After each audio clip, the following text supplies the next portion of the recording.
Hello, work life warriors. I hope you're doing well. Today, I kind of wanted to come past and talk to you about laughter and humor. So, this week's book is Man Searches for Himself by Rollo May.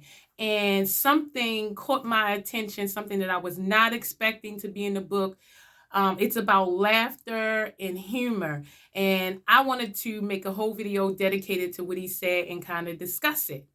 So, kind of want to get your thoughts after I read it and discuss what it triggered for me.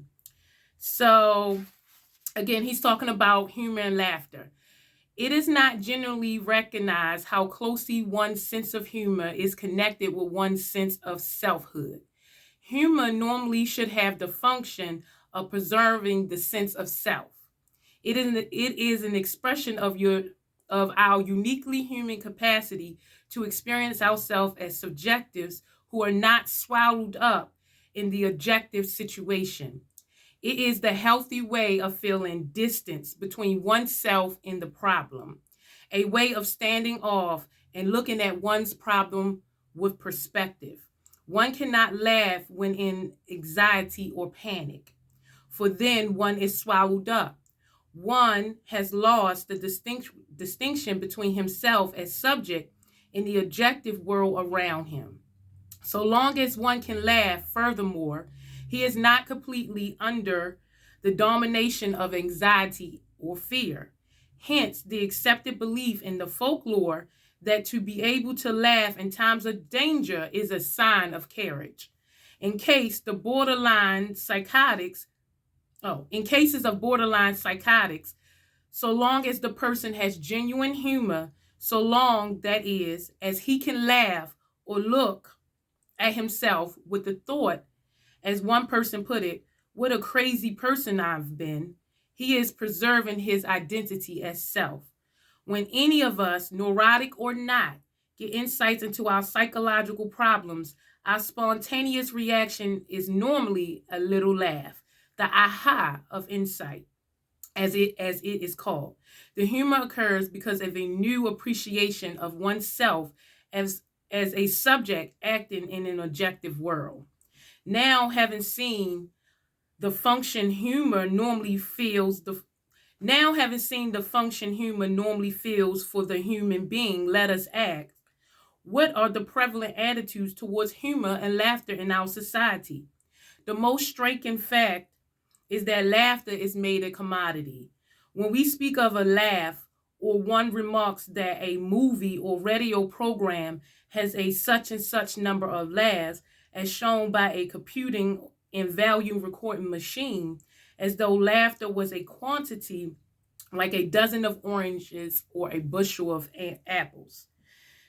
So I'll finish the last paragraph. It said, to be sure, there are some exceptions. The writing of E.B. White, for a rare example, show how humor can deepen the reader's feelings of worth and dignity as a person and remove blinds from his eyes as he confronts issues facing him. But in general, humor and laughter in our day mean laugh in quantitative form, produced by mail order push button techniques, as in the case, let us say, of the production of the gag writers for the radio. Indeed, the term gag is a fitting one. The laugh serves as laughing gas. Laughing gas, vivid phase, to furnish a dulling of sensitivities and awareness, just as gas do in actuality. Laughter is then an escape from anxiety and emptiness in the ostrich-sized fashion, rather than a way of gaining new and more courageous perspective in facing one's perplexities. Such laughter, which is often expressed in golf, may have the function of a simple release of tension, like alcohol or sexual stimulation. But again, like sex or drinking, when engaged for escapist reasons, this kind of laughter leaves one as lonely and unrelated to himself afterwards as before. Some laughter, of course, is of the vindictive type. That is the laugh of triumph, the telltale mark of which is that the laughter bears no relation to smiling. So, anyway, I just thought that was very interesting. And one kind of wanted to talk about it and do a video about it, because in this society we are taught that laughing is out of place unless it's in context, which is you're watching a funny movie, someone tells a joke, you go to a comedy show. Laughter is actually a biological function. When you laugh, it releases, or it combats the cortisol in your body. So if you have high levels of cortisol, which is produced from high levels of stress or high levels of distress, then you can use laughter to reduce cortisol in the body. So it does serve a biological function. It's to help your body stay in homeostasis when you are feeling extremely stressed. Have you ever had a moment where you're so stressed out about whatever is happening that you begin to laugh? That is your body forcing you to release the tension in your body through laughter, because laughter function is to decrease stress, is to decrease cortisol in your body. But I read this another statistic that said that children laugh between 300 and 500 times a day, and adults can laugh between anywhere between 10 to 30 times a day. Now, that is a significant decrease. If you spent so much time in the beginning of your life laughing so much, which produced so many, it's like a chemical cocktail that laughter produces, and then suddenly you stop, you go from 3 to 500 laughs a day to 10 to 30, then your body is missing some very important ingredients that are used to decrease stress. And so it is very important. I don't know about you, but I can go days, weeks, months, maybe years sometimes without laughing if I don't go out and to seek it. If I don't go and seek something that makes me laugh, everyday life is not so funny, right? So once I begin to learn that laughter is good for the body, I began to seek new ways to laugh. I began to try to find the laughter in everything that I do.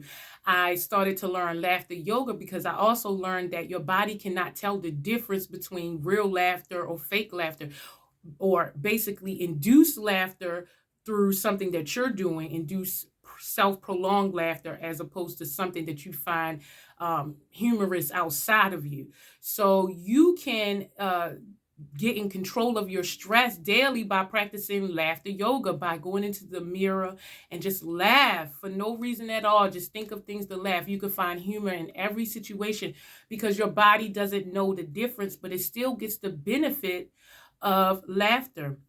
Any long-term prolonged laughter over 20 minutes helps you to decrease cortisol. And so if you think about your day in the span of 24 hours, if you can find 20 minutes within 24 hours to laugh, then you are moving towards optimal health. And so if as humans, or as adult human beings, if you go days, weeks, months, years without laughing, what does that do to your body? And that's kind of what I want to talk about. In society, laughter is, again, perceived as dirty if it's out of context. You can't just feel stress and start. Did you just look at me like I was crazy? Because if you do that in public, people will look at you like you're crazy, even though it's really just you taking care of yourself because you feel stressed. It's a way to kind of like reset and recalibrate. And our society has made it so that laughing, something that you can do on your own, is deemed dirty. And they turned it into a commodity, which now you have to pay for laughter. You have to pay for cable to find funny people. You have to go and pay to go to a comedy show. You have to be in the context of funny in order to laugh, when it just shouldn't be. And so I kind of think, I didn't expect to find it in this book, but I kind of think it is weaving everything that I learned about, enlightenment and self-development with health and wellness, because I was not expecting to find that in this book. And it's very interesting because this book was written, I think, over 50 years ago.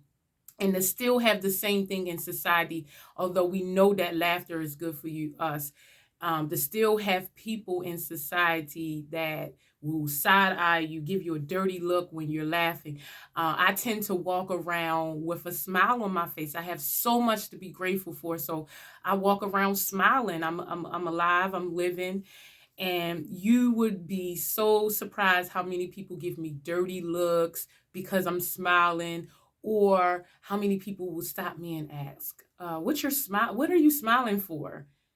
And as if it's a crime, or to them it's just so strange and unusual that they don't see people smiling. I walk down the street and I smile at people and they become embarrassed. Most of them divert their eyes. It's rare that when I smile, people smile back, because incivility is the norm. It kind of feels dirty to smile and laugh out of context. And so I think it is my purpose here to let people loosen up, to teach people to loosen up, to teach people to use stress to work for them, use laughter and smiling to work for them. You don't necessarily have to walk through life so serious. Life is serious, but you don't have to be serious. You can find the play and the love in any situation that you're in. You can find a way to make it playful and fun. And you, for your own health and wellness benefits, you should go out of your way to try to laugh every single day, multiple times a day, even if it's self-induced laughter. So what do you think about laughter in society? When you laugh, do people give you dirty looks? Is laughter out of context? Is fun out of context? Is play out of context? What are your experiences with how often you laugh, and when you laugh, how it's perceived, and what context you're in when you laugh? So again, I hope that helps. This was very eye-awakening for me. I've been saying that laughter is kind of dirty in society. Once you become an adult, play is dirty. You cannot play outside of context. And so this was it just kind of tied it all up in a nice, pretty bow. So I hope that helps. Have a great day, work life warriors.